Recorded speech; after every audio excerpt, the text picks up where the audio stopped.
Bismillahirrahmanirrahim. Assalamualaikum warahmatullahi wabarakatuh. Pada kesempatan kali ini, saya Silmi Afifah Kamal dengan NIM 111991000000020. Di sini saya akan mempresentasikan untuk memenuhi tugas akhir mata kuliah Keamanan TI dengan topik Cloud Security. Nah, yang pertama, untuk uji kerentanan cloud. Pengujian untuk mengidentifikasi celah-celah keamanan sistem cloud dari luar fasilitas. Percobaan ini didasarkan pada riwayat yang tercatat pada basis data kerentanan vulnerability database. Sasarannya adalah lapisan infrastruktur layer, lapisan layanan, service layer, dan layanan aplikasi, application layer dalam sistem cloud. Uji kehandalan layanan web administrasi. Ancaman terhadap sistem cloud tidak saja yang berdampak pada kerusakan atau kebocoran informasi, namun juga terhentinya layanan akibat serangan. Hal ini merupakan salah satu indikator kualitas layanan yang disediakan, yaitu jaminan ketersediaan layanan. Pengujian kehandalan ditujukan untuk mengetahui potensi denial of service (DOS) atas layanan yang disediakan, yaitu layanan web dengan port 8443 HTTPS. Pemasangan layanan HTTPS memanfaatkan teknik SSL, sehingga setiap komunikasi dengan pengguna atau klien akan meningkatkan beban server. Untuk pengujian ini, jaringan cloud tidak diwujudkan dalam model virtualisasi, namun dalam konfigurasi fisik seluruhnya. Pengujian dilakukan dengan menggunakan perangkat SSL DOS yang telah dimodifikasi untuk keperluan pengujian. Pada penelitian ini, verifikasi dilakukan untuk memberi pilihan lama pengujian dalam detik dan dapat menampilkan tanda waktu atau timestamp untuk kemudahan analisis. Variasi serangan yang dilakukan dengan mengubah waktu atau lama serangan dan jumlah penyerang. Pengukuran waktu respon layanan dilakukan di NC, yaitu dengan mencatat total waktu yang diperlukan untuk mengambil semua objek pada halaman awal atau login page, termasuk gambar-gambar dan skrip web atau JavaScript dan CSS. Perangkat untuk pengamatan menggunakan program widget, sedangkan pengukur waktunya memanfaatkan fasilitas yang tersedia dalam Cellbase. Skrip pengujian menggunakan bahasa pemrograman Cellbase, baik untuk pengendalian, penyerangan, maupun pengamatan. Sinkronisasi syarat dilakukan dengan semafor dengan acuan waktu yang diberikan oleh penyerang. Pengujian operasional. Koneksi jaringan. Pengujian koneksi dilakukan dengan menjalankan program ping dan traceroute dari CLC dan penguji ke NC serta sebaliknya. Status keluaran masing-masing program menandakan adanya koneksi dan kesiapan infrastruktur jaringan. Yang kedua, pengujian sistem Eucalyptus. Sistem cloud Eucalyptus mendefinisikan pelanggannya sebagai akun dan di dalamnya terdapat beberapa user. Secara default, instalasi Eucalyptus akan membuat akun Eucalyptus dan user admin. Akun ini merupakan akun untuk keperluan administrasi sistem cloud secara keseluruhan. Untuk keperluan administratif, pengguna layanan perlu dibuat akun lainnya. User admin secara otomatis dibuat setiap kali sebuah akun diaktifkan. User admin inilah yang digunakan ketika masuk ke dalam sistem cloud. Password yang diisikan pada saat pendaftaran melekat pada user admin. Layanan web administrasi digunakan untuk mengetahui dan mengelola akun. Selain itu, juga digunakan untuk membuat kunci akses ke dalam sistem cloud secara programatik. Kunci berupa sertifikat ini akan digunakan untuk menjadikan saluran komunikasi dengan server dan otorisasi akses. Selanjutnya, pengujian kerentanan. Pengumpulan informasi layanan yang tersedia pada CLC relatif sedikit dan sebagian besar diatur hanya melayani internal code. Hanya layanan SSH atau remote access dan web port TCP 8443 HTTPS yang aktif untuk publik layanan HTTP pada port TCP 8080 akan mengalihkan permintaan ke layanan TCP 843 HTTPS.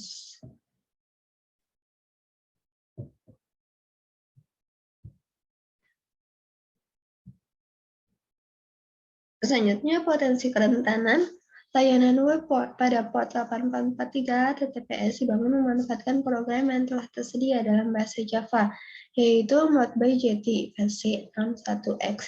Dalam catatan kerentanan pada perangkat OpenVIS Vulnerability Scanner ini, produk Modbus versi 61X memiliki kekeliruan pada instalasi default-nya, yaitu ikut memasang kode demonstrasi sehingga dapat diakses oleh publik. Instalasi program Modbus versi 61X yang dilakukan oleh Eucalyptus tidak memasang kode yang bermasalah tersebut. Dengan demikian, peringatan yang disampaikan oleh OpenVIS tidak relevan untuk sistem Eucalyptus atau false negative. Untuk pengujian kehandalan layanan web, kehandalan sistem cloud secara langsung ditentukan oleh ketersediaan layanan web, administrasi, dan manajemen. Dalam hal ini, serangan apapun yang dapat menyibukkan server dan menghabiskan sumber daya akan berpotensi meniadakan pelayanan. Pengujian kehandalan layanan web dilakukan dengan mengeksploitasi koneksi HTTPS pada port 8443 TCP.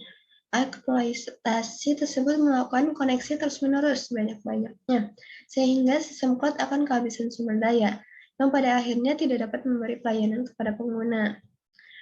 Dari penelitian ini menunjukkan beberapa kesimpulan sehubungan dengan pemasangan dan instalasi sistem cloud berbasis platform Eucalyptus, yaitu yang pertama, sistem Eucalyptus memberikan perlindungan keamanan untuk penerapan sistem cloud dalam lingkungan privat, yaitu adanya enkripsi untuk setiap komunikasi. Lalu adanya penyaringan untuk setiap lalu lintas data atau paket filtering ke jaringan VM, dan memisahkan jaringan lokal untuk cluster dan load controller di jaringan publik.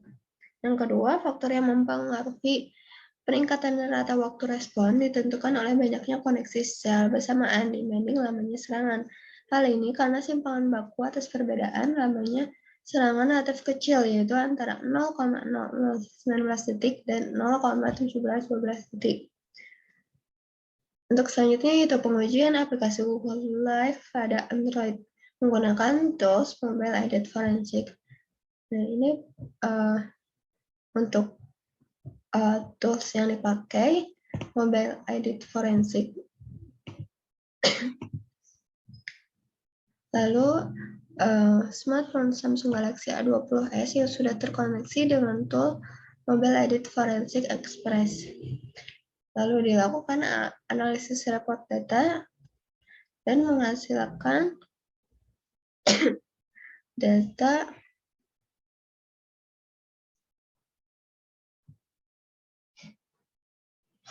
dengan manufaktur Samsung, produk SN Samsung A27F dengan operator Indosat Ooredoo.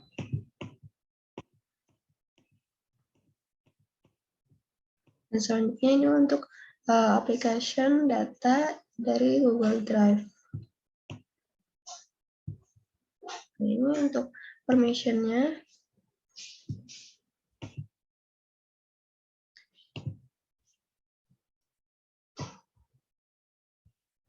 Nah, ini diantaranya untuk permission-nya.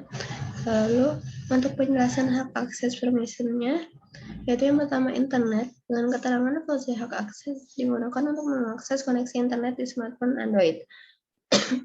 Lalu permission hak akses kamera. Fungsi akses yang digunakan untuk mengakses perangkat kamera di smartphone Android. Lalu akses media location, fungsi hak akses yang digunakan untuk mengakses media smartphone Android yang meliputi perangkat audio video yang dikombinasikan dengan perangkat-perangkat yang menggunakan perangkat audio video seperti kamera, mikrofon, speaker, dan lainnya.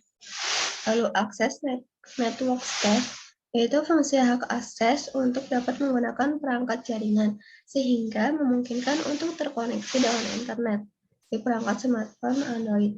Lalu read external storage, yaitu fungsi hak akses untuk dapat membaca perangkat penyimpanan eksternal di smartphone Android. Lalu web external storage, fungsi hak akses untuk dapat menulis data pada perangkat penyimpanan eksternal di smartphone Android. Lalu ada akses background location, yaitu fungsi hak akses untuk mengakses perangkat lokasi di smartphone Android dan menjalankan dalam mode sembunyi. Lalu akses find location, itu fungsi hak akses untuk mengakses perangkat lokasi di smartphone Android. Lalu ada foreground service, fungsi hak akses untuk mengatur notifikasi atau pesan yang dikeluarkan oleh aplikasi Google Drive.